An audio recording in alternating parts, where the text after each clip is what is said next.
ತುಮಕೂರಿನ ಮಹಾತ್ಮ ಗಾಂಧಿ ಜಿಲ್ಲಾ ಒಳಾಂಗಣ ಕ್ರೀಡಾಂಗಣಕ್ಕೆ ಗೃಹ ಸಚಿವ ಜಿ ಪರಮೇಶ್ವರ್ ಅವರ ಹೆಸರನ್ನ ಮರುನಾಮಕರಣ ಮಾಡಿರುವುದನ್ನು ವಿರೋಧಿಸಿ ಬಿಜೆಪಿ ಜಿಲ್ಲಾ ಘಟಕ ಪ್ರತಿಭಟಿಸುತ್ತದೆ.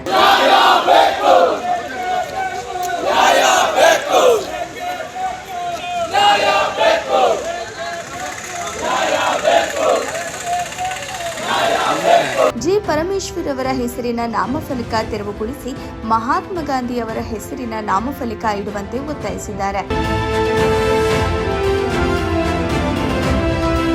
ಜಿ ಪರಮೇಶ್ವರ್ ಹೆಸರು ಬದಲಾವಣೆ ಮಾಡುವವರೆಗೆ ಸ್ಥಳದಿಂದ ಕದಲುವುದಿಲ್ಲ ಎಂದು ಕ್ರೀಡಾಂಗಣದ ಎದುರು ಧರಣಿ ಕುಳಿತಿದ್ದಾರೆ. ಮಹಾತ್ಮ ಗಾಂಧಿ ಮುಖ್ಯ ಕ್ರೀಡಾಂಗಣದ ಎದುರಲ್ಲೇ ಇರುವ ಒಳಾಂಗಣ ಕ್ರೀಡಾಂಗಣ ಇದಾಗಿದೆ. ಮಹಾತ್ಮ ಗಾಂಧಿ ಒಳಾಂಗಣ ಕ್ರೀಡಾಂಗಣ ಎಂದೇ ಅಧಿಕೃತವಾಗಿ ಕರೆಯಲಾಗುತ್ತಿತ್ತು. ಕೇಂದ್ರದ ಸ್ಮಾರ್ಟ್ ಸಿಟಿ ಯೋಜನೆ ಅಡಿಯಲ್ಲಿ 100 ಕೋಟಿ ರು ವೆಚ್ಚದಲ್ಲಿ ಮುಖ್ಯ ಕ್ರೀಡಾಂಗಣ ಹಾಗೂ ಒಳಾಂಗಣ ಕ್ರೀಡಾಂಗಣ ಎರಡನ್ನೂ ನಿರ್ಮಾಣ ಮಾಡಲಾಗಿತ್ತು. ಆದರೆ ಏಕಾಏಕಿಯಾಗಿ ಕೇಂದ್ರದ ಯೋಜನೆಯ ಕಟ್ಟಡಕ್ಕೆ ಪರಮೇಶ್ವರ್ ಹೆಸರು ಇಟ್ಟಿರುವುದು ಈಗ ವಿವಾದದ ಸ್ವರೂಪ ಪಡೆದುಕೊಂಡಿದೆ. ಅಹೋರಾತ್ರಿ ಧರಣಿ ಮಾಡಲು ಬಿಜೆಪಿ ನಿರ್ಧರಿಸಿದೆ.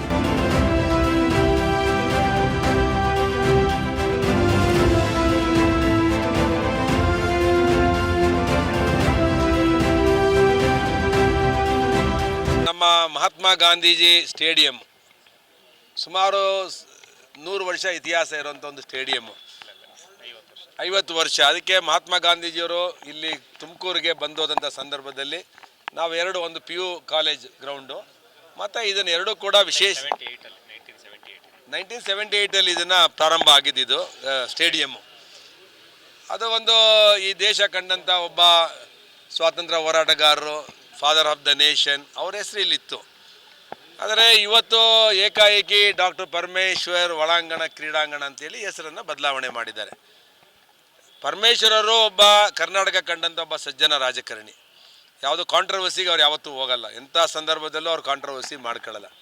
ಆದರೆ ಇವ್ರ ಹಿಂಬಾಲಕರು ಹೋಗಿ ಈ ಬೋರ್ಡನ್ನು ತಂದು ರೆಸಲ್ಯೂಷನ್ ಮಾಡಿ ಇಟ್ಟವರೋ ಗೊತ್ತಿಲ್ಲ. ಏಕಾಏಕಿ ಅದು ಯಾವುದೋ ಒಲಿಂಪಿಕ್ ಒಂದು ಪ್ರೋಗ್ರಾಮ್, ಸ್ಟೇಟ್ ಲೆವೆಲ್ ಒಂದು ಪ್ರೋಗ್ರಾಮ್ ಇರುವಂಥ ಸಂದರ್ಭದಲ್ಲಿ ಈ ಹೆಸರನ್ನು ತಂದು ಇಟ್ಟಿದ್ದಾರೆ.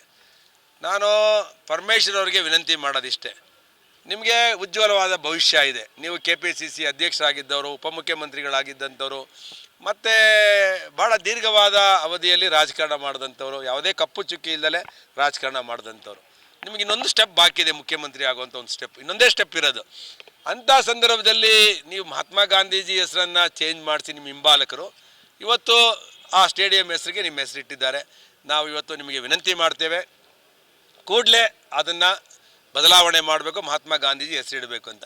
ಊರಿನ ಮಹಾತ್ಮ ಗಾಂಧಿ ಕ್ರೀಡಾಂಗಣ ಅದರಲ್ಲಿ ಒಂದು ಪಾರ್ಟ್, ಅದು ಇಂಟಿಗ್ರಲ್ ಪಾರ್ಟೇನೆ, ಅದು ಇಂಡೋರ್. ಇದು ಪಬ್ಲಿಕ್ ಸೆಂಟಿಮೆಂಟ್ಸ್ ವಿರುದ್ಧವಾಗಿ ನೀವು ಯಾರೇ ಪಬ್ಲಿಕ್ನ ಕೇಳಿ, ಯಾವ ಕ್ರೀಡಾಪಟು ಹೆಸರು ಮತ್ತೊಂದು ಏನೋ ಅದಿದ್ದರೆ ಯಾರು ಏನು ತಕರಾರ್ತಿಲ್ಲ. ಆದರೆ ಇದು ಏಕಾಏಕಿ ಮಾಡಿ ಸುರೇಶ್ ಗೌಡ್ರಿಗೂ ನಮಗೂ ಇವತ್ತು ಇನ್ವಿಟೇಷನ್ ಇಲ್ಲ, ಇನ್ವಿಟೇಷನಲ್ಲಿ ಆ ಪಾಯಿಂಟ್ ಇಲ್ಲ, ಇದಾದಮೇಲೆ ಏನಾರು ತೆಗೆದವ್ರೇನೋ ಗೊತ್ತಿಲ್ಲ, ಬಟ್ ಆ ಬೋರ್ಡ್ ಇದೆ ಅಲ್ಲಿ. This is against the public sentiments. ಈಗ ಸುರೇಶ್ ಗೌಡ್ರು ಹೇಳಿದ್ದೆ ತಿರ್ಗಾ ಎಂಡರ್ಸ್ ಮಾಡಿ ಹೇಳ್ತೀನಿ, ಪರಮೇಶ್ವರ್ ಅವರು ಒಂಥರ ಸಜ್ಜಾರ ರಾಜಕಾರಣಿ, ಇದು ಅವಶ್ಯಕತೆ ಇರಲಿಲ್ಲ. ಯಾರೋ ಅಧಿಕಾರಿಗಳು ಮತ್ತು ಬಟ್ಟಂಗಿಗಳು ಅವ್ರನ್ನ ಮೆಚ್ಚೋಕ್ಕೆ ಇದನ್ನು ಮಾಡಿ ಇವತ್ತು ಅವ್ರಿಗೆ ಇದೊಂದು ಬ್ಲ್ಯಾಕ್ ಮಾರ್ಕ್ ಆಗಿದೆ. ಅದರಿಂದ ನಾವೆಲ್ಲರೂ ಕೂಡ ಇವತ್ತು ಧರಣಿ ಮಾಡಿರೋಂಥದ್ದು. ಇದು ಪಬ್ಲಿಕ್ ಸೆಂಟಿಮೆಂಟ್ಸ್ನ ಎಲ್ಲ ಮನಸ್ಸಲ್ಲಿ ಬಾಯಲ್ಲಿ ಇಟ್ಕೊಂಡು ಕೂತ್ಕೊಳ್ಳೋದು, ಈಚೆಗೆ ಬರಲೇಬೇಕಲ್ಲ. BJP ಒಬ್ಬ ಜವಾಬ್ದಾರಿತ ಅಪೋಸಿಷನ್ ಪಾರ್ಟಿಯಾಗಿ ಇವತ್ತು ಇದನ್ನು ಪಬ್ಲಿಕ್ಸ್ ಏನು ತಲೆಯಲ್ಲಿ ಇಟ್ಕೊಂಡಿದ್ರು ಅದನ್ನು ನಾವು ಈಚೆ ಹಾಕಿದ್ದೀವಿ ಇವತ್ತು ಪ್ರತಿಭಟನೆ ಮಾಡಿ.